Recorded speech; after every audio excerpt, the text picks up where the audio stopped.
Assalamualaikum warahmatullahi wabarakatuh. Jumpa lagi dengan Just Grab Nurseri. Ini varian Angelica. Seperti ini buahnya. Ini varian Ghostby. Tetapi pada video kali ini saya tidak akan membahas kedua varian ini. Yang saya akan bahas adalah bagaimana cara merubah sistem rambatan anggur dari para-para menjadi tabula pot. Oke, kita mulai. Jadi pohon ini adalah varian Ninal yang usianya sudah lebih dari 4 tahun. Tadinya pohon ini merambat ke para-para, ke sana. Karena musim hujan dan itu belum saya kasih naungan, sehingga saya putuskan untuk saya rubah ke sistem tabula pot dan ditempatkan di tempat yang sudah ada atap UV-nya. Yang pertama kita lakukan adalah pemangkasan yang kita sesuaikan dengan bentuk rambatan tabula pot ini. Jadi di tabula pot ini menggunakan pot 100 liter seperti ini. Dan ini dari awal menggunakan pot ini, berarti sudah hampir 5 tahun. Media tanam yang saya gunakan untuk pohon ini sekam mentah dan tanah plus kompos. Jadi kompos, sekam mentah, dan tanah. Dengan komposisi atau dengan perbandingan 1:1:1. Nah, kelebihan media tanam dengan menggunakan perbandingan 1:1:1 seperti ini, kita penyiramannya kita lakukan lebih jarang atau 3 hari sekali. Berbeda dengan kita menggunakan media tanam arang sekam atau sekam mentah saja ya, 90% sekam.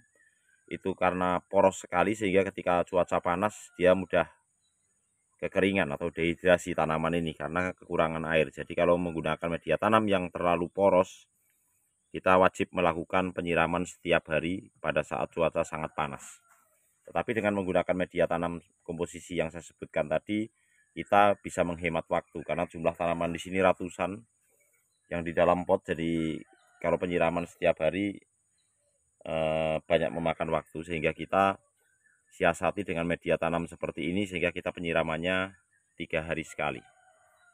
Oke, kita bahas ini. Jadi ini pohon anggur Ninal ini saya pangkas, saya sesuaikan dengan bentuk rambatan ini karena ini hanya menggunakan 2 ring ya. Ini ring pertama, di atas ring kedua. Tinggi rambatan ini 1,20 meter ke atas. Jadi nanti cabang tersier ini kita hentikan di 1 meter dan 20 cm ke bawah ini kita tempatkan untuk cabang sekunder yang kita lingkarkan ke dalam ring pertama ini. Ini batang primernya atau batang utama saya pangkas di sini. Jadi ketika batang primer ini kita naikkan, kita belokkan ke ring pertama, langsung kita pangkas di sini. Lalu kita tumbuhkan dengan menggunakan dormek di titik tumbuh yang kita inginkan. Nah, ini di sini 1, di sebelah sini 1. Ya. Jadi kita menumbuhkan 4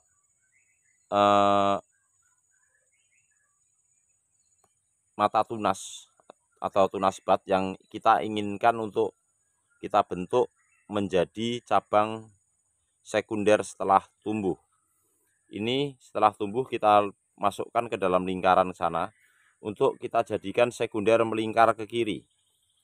Kemudian yang di sebelah sini, ini bentuknya seperti ini ya, nih terlihat ya.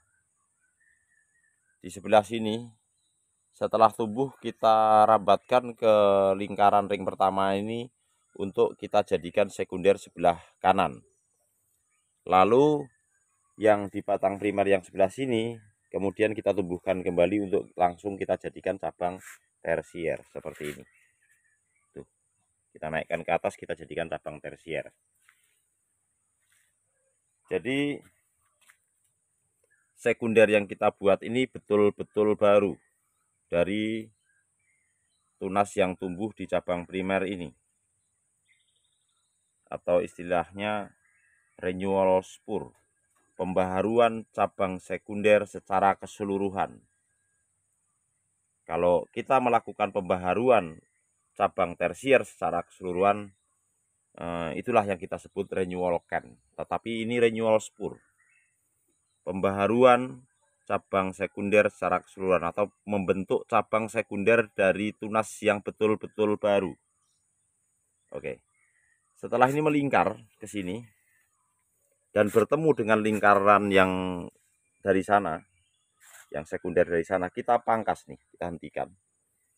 Seluruh tunas air kita pelihara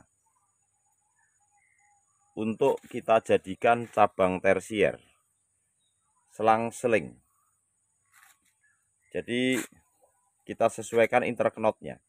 Jika interknot ini ya, jadi sebelum saya ngomong interknot, ada rekan-rekan yang belum paham apa itu interknot.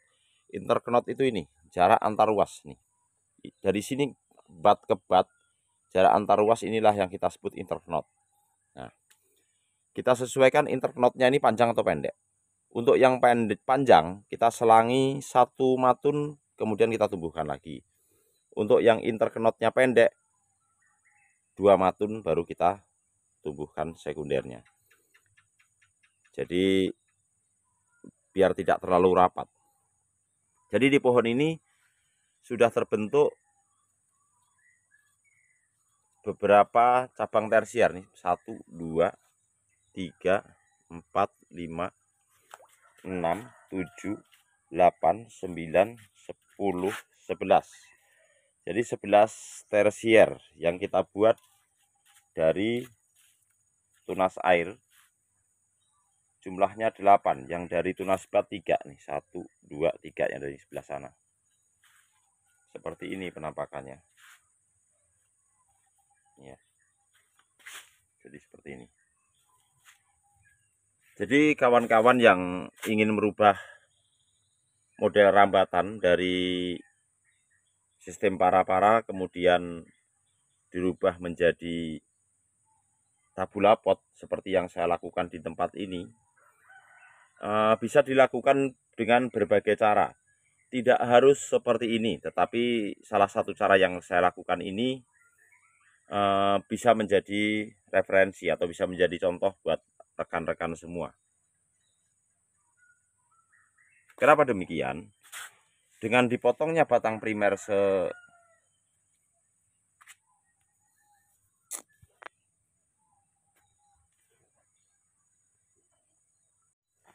ini, ya, pertumbuhan cabang sekunder ini akan lebih cepat terbentuk karena aliran nutrisi dari cabang primer ke sekunder ini dapat berjalan dengan baik karena batang primer ini kita bikin pendek sehingga nutrisi yang diolah oleh akar cepat sampai untuk ke cabang-cabang sekunder yang sedang kita bentuk ini.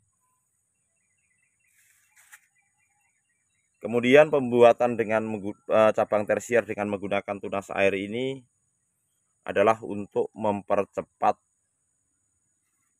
proses pembentukan cabang tersier atau menyingkat waktu dalam tahap pembentukan cabang tersier.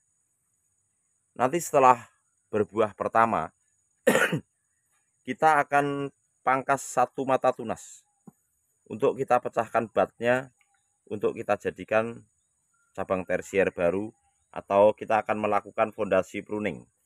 Setelah kita pangkas 1 mata tunas, kita melakukan fondasi pruning, ini tumbuh dan batnya tumbuh, kita pilih yang baik untuk kita jadikan cabang tersier baru.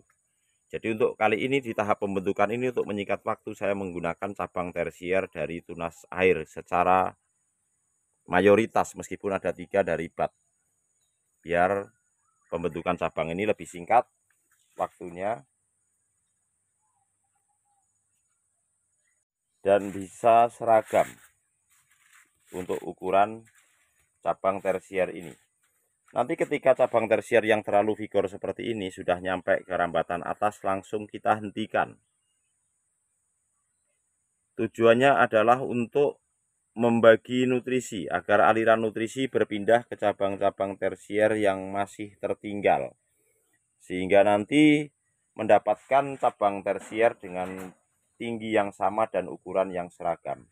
Setelah itu baru kita masukkan pupuk generatif untuk mempersiapkan tanaman ini kita buahkan. Setelah kita berikan pupuk generatif, nanti baru kita lakukan pemangkasan pembuahan. Untuk saat ini pupuknya masih pupuk vegetatif. Jadi kita baru berikan NPK 1 kali, NPK seimbang, dan untuk pupuk rutinnya kita masih menggunakan POC selang-seling dengan PSB. Dan hasilnya cukup bagus juga nih untuk tanaman ini, sehat dan subur. Seperti ini.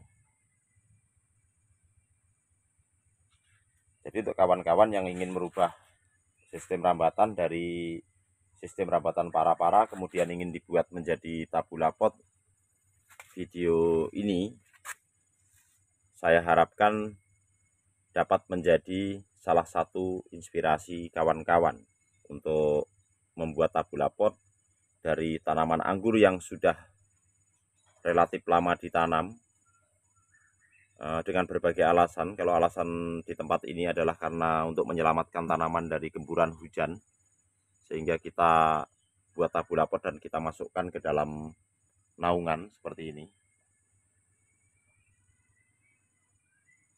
Tetapi kalau ada alasan lain kawan-kawan yang menginginkan tanaman tabula potnya cepat berbuah dengan menggunakan tanaman yang sudah tua dan dirubah menjadi sistem rambatan tabula pot seperti yang saya lakukan ini, sah-sah saja, dan ini lebih mudah dilakukan karena perakaran sudah cukup mendukung untuk tumbuh kembangnya tanaman tabula pot ini. Ini varian Ninel.